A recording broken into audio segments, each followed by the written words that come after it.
Башкортостанда спорт объекттары етерлек. Шугала республикала спорт менен шөгыльләнүчеләр ханыла күп тәелде. Россия спорт иле дип аталган форумга килгән кунаклар тарафынан һаумыгыз. Эфирда интервью студияла Гөлсем Әштанова. Программабызның кунагы Башкортостан дәүләт йылышы корылтай рәисе урынбасары, шашка буенча 7 тапкыр дөнья чемпионы, халыкара гроссмейстер Тамара Михайловна Танкожна. Һаумыгыз, Тамара Михайловна. Һаумыгыз. Тамара Михайловна, шулай итеп, зур форум үтте, тәэсираттар калды. Һәм ничек уйлайсыз, Башкортостан өчен был зур спорт сараһының дөйем әһәмияте нимәле ул? Бик матур форум өч көн эчендә үтеп тә китте. Бик күп кешеләр катнаштылар. Күп кунактарды сакырдык. Шулай кунактардан башка безнең Башкортостан яшәүчеләр дә килеп киттеләр ошо форумга. Һәм әлбиттә иң зур әһәмияте ул ошо матур спорт объекттар менән хәзер безнең халык файдалана ала. Шуның өчен безнең инде хәзер вакыт әйтәбез, күпме спорт объекттары төземәһәк тә әзһәмак. Улар бик матур, бик шундый күп кеше өчен эшләнгән, һәм унда теге бер спорт төре генә түгел, улар многофункциональ объекттар. Менә көрәш үҙәге буенча гына әйтеп китәйек, унда өч спорт төре менән шөгыльләнергә була. Шулай ук форумның эчендә күп эш сессиялар үттеләр, унда сакырылган да кунактар булды.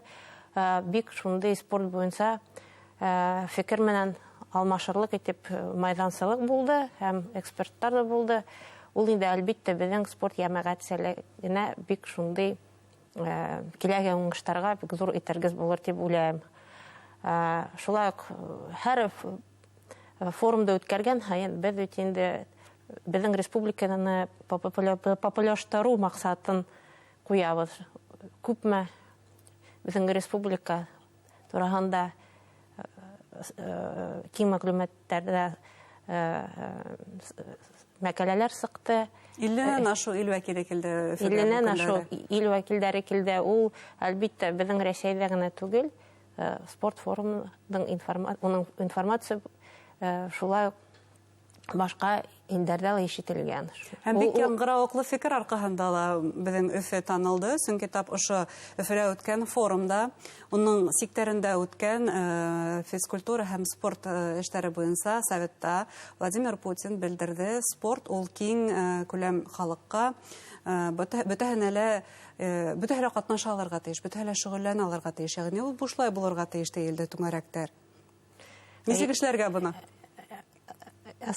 Асынапта шундай тезис әйтелде. Ул инде тәүдә әйтергә кирәк, менә безнең күп спорт объекттар бар. Улар Башкортостанда түгел, бөтенләй Россия буенча инде әйтеп китәк.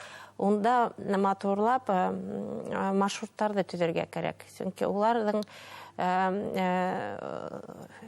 файдалану 100%-ка хәтлем барып итәргә тиеш. Буш вакыты булырга тиеш түгел. Шулай ук дәүләт аксаһы алынган икән, әлбиттә унда күп секциялар күбеһе бушлай булырга тиеш. Һәм шулай менә спортта ничек без бит инде ярышырга ла йөрибез. Ниндидер спорт төрләрендә бик шундый кыйбатлы корамалдар кирәк. Һәм шулай ук ярыштардан ниндидер реабилитация кирәк. Кайсакта шуның өчен ошо моменттарда улар да еще асыкларга кирәк. Улар ничек яйга халаныр шундый моменттар. Ничек уны оештырырга, шулай ук ул поручение берилгән, шуның өчен без менә Россия спорт министрлыгыннан ниндидер улар оештырып, ниндидер хокуки норматив актларды сыгарга тиештер ошо мәсьәлә буенча. Шулай да урыннан шылды. Бу мәсьәлә дип әйтергә мөмкин. Карарлар көтеп калабыз, димәк, спорт министрлыгынан Россиядән. Әлбиттә, улар уны оештырырга тиештер. Чөнки максат куелды. Ул президент тарафынан сыкты. Шуның өчен без инде әлбиттә бүтін мөмкинчелектерди карап, уну тормушка ашарга тийишбиз.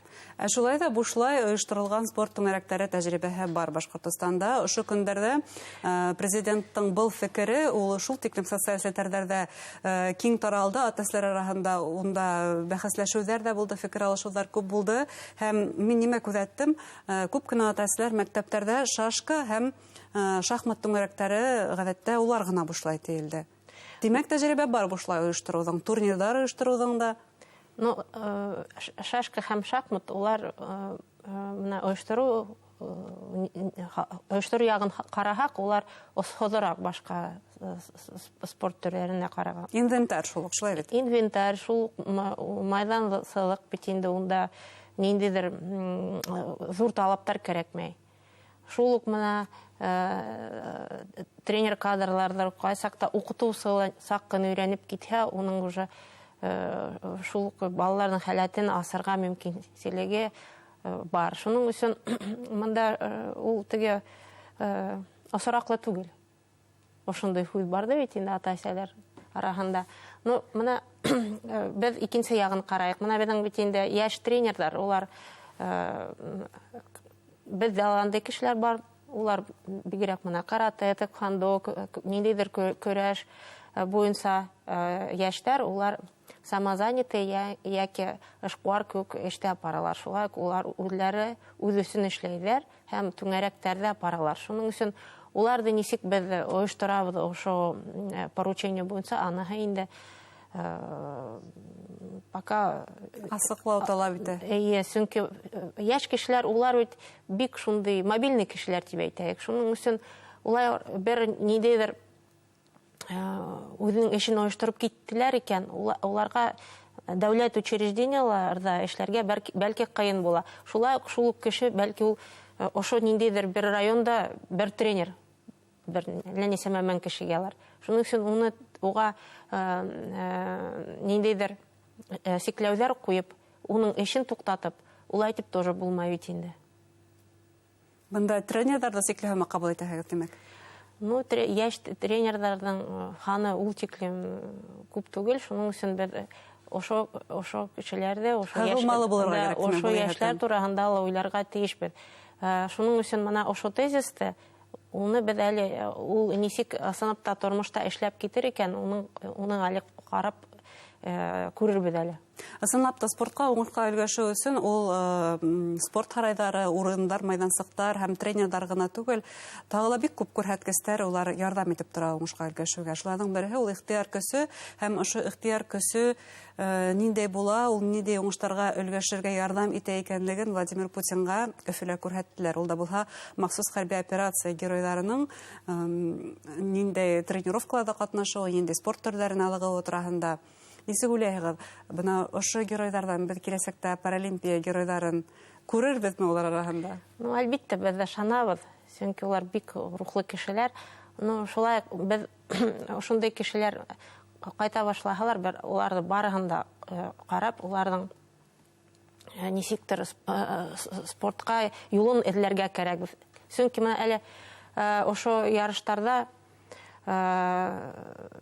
6 спорт төре буенча гына катнаштылар спортчылар. Но шулай безгә бит инде ошо эшмәкәрлекте киңәйтергә кирәк һәм башка спорт төрләрендә ошондый кешеләргә ничек уларны рәтләргә һәм оештырырга, уларга еңелрәк булган дип ошо юнәлештән эштә барырга тиешбез. Һәм ошо ярыштар икенче тапкыр оештырдылар һәм ошо зур юлдың әле тәүге адымдар әле. Чөнки ошондый кешеләр дә әлбиттә аларга дөйм алганда нык социализация кирәк булыр әле. Гомумән алганда был Россия спорт державы дигән форумның Башкортостанда үтүе ул зур юлдың башлангысы дип әйтергә мөмкинме? Киләсәк Башкортстанның спорт киләсәге ничек күзә алыйһығыз?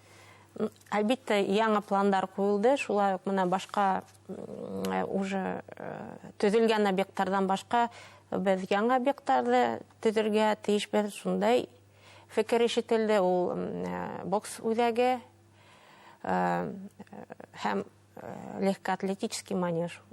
Ул шулай бик апарук кына давно көтелгән объект.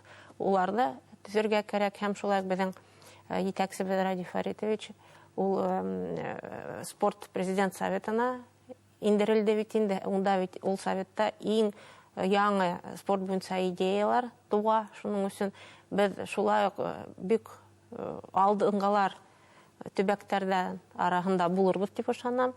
Ошу юнәлештән шуның өчен бик зур эшләр көтелә дип ышанам. Зур рәхмәт һеҙгә әңгәмәгеҙ өсөн. Хөрмәтле тамашасылар, Өфөлә үткән Рәсәй спорт державы дип аталган зур спорт сараһынан тәэсираттар һәм һөҙөмтәләр тураһында без Башҡортостандың дәүләт йыйылышы ҡоролтай рәйесе урынбаҫары, шашка буйынса 7 тапҡыр донъя чемпионы, халыҡара гроссмейстер Тамара Танһыҡужина һөйләштек. Иғтибарығыҙға ҙур рәхмәт.